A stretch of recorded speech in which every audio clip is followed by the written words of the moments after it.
សួស្តីអ្នកទាំងអស់គ្នាស្វាគមន៍មកកាន់ទេពបញ្ញា Channel ខ្ញុំនឹងនិទានរឿងជូនមិត្តទាំងអស់គ្នាស្ដាប់កំសាន្តរឿងចាប់នឹងដំរី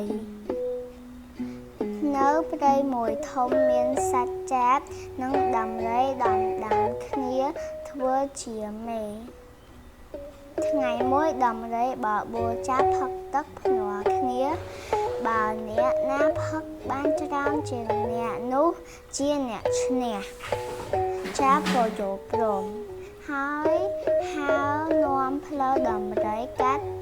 ព្រៃភ្នំទៅកាន់សមុទ្រ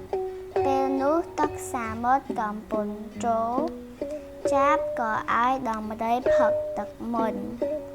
ទឹកសមុទ្រប្រែពិបាកលេបណាស់តែដោយចង់ឈ្នះដំរីខំផឹកអត់ឈប់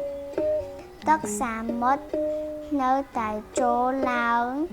ដល់ពោះវាទើបដំរីឈប់ផឹកលុះទឹកមាចចាប់ក៏ហើរទៅមាត់ទឹក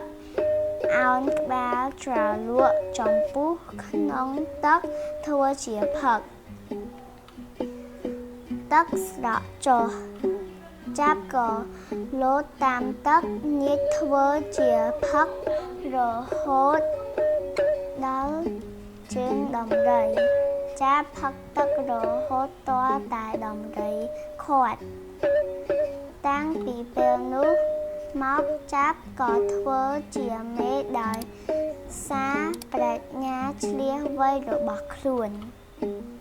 សូមអរគុណអ្នកទាំងអស់គ្នាដែលបានតាមដានស្ដាប់សូមកុំភ្លេច like និង subscribe ផងណាសូមអរគុណបាយបាយ